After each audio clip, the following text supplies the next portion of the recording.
ঘরে তোমার কথারি হৃদয় মাঝে পড়ছে বারে বারে। বাবা তুমি কেমন আছো ছোট মাটির ঘরে, তোমার কথারি হৃদয় মাঝে পড়ছে বারে বারে। বাবা গো বাবা, বাবা গো বাবা, ওরে দরজাটা খুলতে খেয়ে যাই ধোকা। বাবা বুঝি বলছে এলে নাকি খোকা। বুকের ভিতরটা লড়ে চড়ে ওঠে, সবাই আছে শুধু বাবা নেই, শুধু বাবা নেই। এই যুবকের দল, এই মুরব্বী বাবাজিরা, আজকে বুঝি বাবারে হারাইয়া মাহফিলের মধ্যে বসেছো।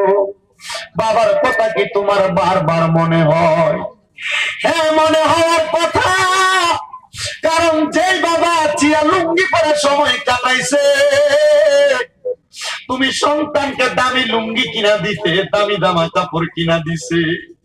বাবারে যদি প্রশ্ন করতা বাবা আপনি দি নতুন জামা কাপড় পরেন না, বাবা উত্তর দিত এখন আমার নতুন জামা কাপড় পরার বয়স না। বাবার অভাবের কথা বলতো না, বাবার কাছে যে টাকা নাই ওই কথাটা বাবা খুলে বলতো না। সন্তানের দল, ওই বাবা আজকে অন্ধকার কবরে, তোমার কাছে হাজার হাজার লক্ষ লক্ষ টাকা, কিন্তু বাবারে 500 টাকা দিয়ে কিনে একটা লুঙ্গি কিনা পরাইতে পারো না, কারণ তোমার আব্বা জান অন্ধকার কবরে শুয়ে রইছে। এ যুবক, এ মুরব্বী বাবাজিরা, পর্দার অন্তরালের মা বোনেরা, হে আমার বাবাজিরা, যাদের মা নাই, তুমি বুঝি এখন কাঁদতে পারো না, তোমার মা অন্ধকার কবরে। সন্তান একটা বার চিন্তা করো, ওই মা দুঃখিনী তোমারে কত কষ্ট করে মানুষ করছে। ঘরের মধ্যে মা জননী সর্বপ্রথম নতুন খাবারটা তুমি সন্তানকে খাওয়াইছে। আজকে ওই মা অন্ধকার কবরে, তোমার মা জননী ভালো কোনো খাবার খাইতে পারে নাই, কিন্তু সন্তান তুমি হাজার হাজার লক্ষ লক্ষ টাকার মালিক, কিন্তু তোমার মাকে 10 টাকার পান সুপারি কিনা তুমি খাওয়াইতে পারো না। তোমার মারে দামি একটা কাপড় পরাইতে পারো না, কারণ তোমার মা অন্ধকার কবরে। আরে কারে মা কইয়া ডাকবা, কারে আব্বা কইয়া ডাকবা? ওই মা বাবা তো আজকে অন্ধকার কবরে শুয়ে রয়েছে। এমনও সন্তান বসেছে যারা তাদের মা বাপকে জুদা করে দিছে, মা বাপকে ভাত খাওয়ায় না, তারা 4 ভাই 5 ভাই হইলে মা এক বেলায় ঘরে খায়, আরেক বেলা ওই ঘরে খাবার খায়। যদি 4 ভাই হয়, মা বাবা এক সপ্তাহে ঘরে খায়, আরেক সপ্তাহে ঘরে খায়। কিন্তু তোমার মা কেন, তোমার বাবা কেন ফকিরের মতো দরজায় ছায়া ছায়া খাওয়া লাগবে? তোমার মা বাবা 7 দিনের বেশি 8 দিনের দিন তোমার ঘরের দরজায় গেলে তুমি মুখ দিয়ে বলো আজকে আমার ঘরে না, তুই ঘরে খাবার। সন্তান, তোমার জীবনটা দেখতো যে তুমি তোমার ইনকামের টাকা থেকে তোমার মারে না খাওয়াইতে পারো। এমন সন্তান আছে রে, ভাত খাইতে কষ্ট হইতো, জীবন চলতে কষ্ট হইতো, মা বাবা তার মাথার পায়ের গাম মাথার গাম পাতার গাম পায়ে পালাইয়া সন্তান তোমার মানুষ করছে, কিন্তু আজকে তোমার হাজার হাজার লাখ লাখ টাকা, তুমি তোমার মারে এক লোকমা ভাত খাওয়াইতে পারো না।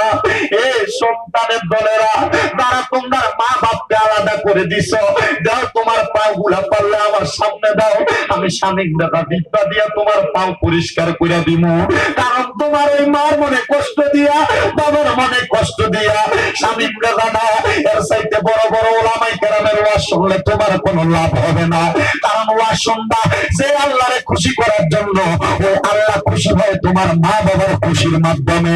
কারণ আল্লাহর নবী বলেছে, রিদা রব্বি ফি রিদাল ওয়ালিদাইন, মা বাবার সন্তুষ্টিতে আমার আল্লাহ সন্তুষ্ট হয়। সাখাতুর রব্বি ফি সাখাতিল ওয়ালিদাইন, আম্মা বাবার সন্তুষ্টিতে আমার আল্লাহ সন্তুষ্ট হয়। তুমি তোমার মারে ভাত না দিয়া, বউয়ের কথা শুনি না মারে ধমক দিয়া, বউয়ের কথা শুনে মা বাবার প্রতি অত্যাচার করলা, বৃদ্ধাশ্রমের মধ্যে দিয়া আল্লাহর কসমে আল্লাহ তোমার প্রতি নারাজ হয়ে গেছে, আল্লাহ তোমার প্রতি নারাজ হয়ে গেছে। সন্তানের দল আজকে ওয়াদা করবা, বলে হুজুর আমরা আমাদের মা বাবার সঙ্গে যত অন্যায় করেছি এখান থেকে বাড়িতে যাওয়ার পর মা বাবার পায়ে ধরে মাপ চাইবা।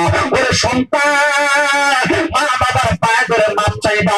আজকের মাহফিল কখন কবুল হবে জানি না, তবে একটা কথা বলতে পারি, যখন আগামীকালকে এলাকার বাড়ি দেখা মুরব্বীরা বলবে স্বামীন্দা বাংলাদেশ থেকে আইসা আমাদেরকে ওয়াজ শোনায় গেছে, আর আমার সন্তান ওয়াজ শোনার পরে বাড়িতে এসে আমার পায়ে ধরে মাপ চাইছে, বলে হুজুর আমি তো আমার মা বাবার সঙ্গে কোনো অন্যায় করি নাই, আমি কি আমার মা বাবার পায়ে ধরে মাপ চাইবো?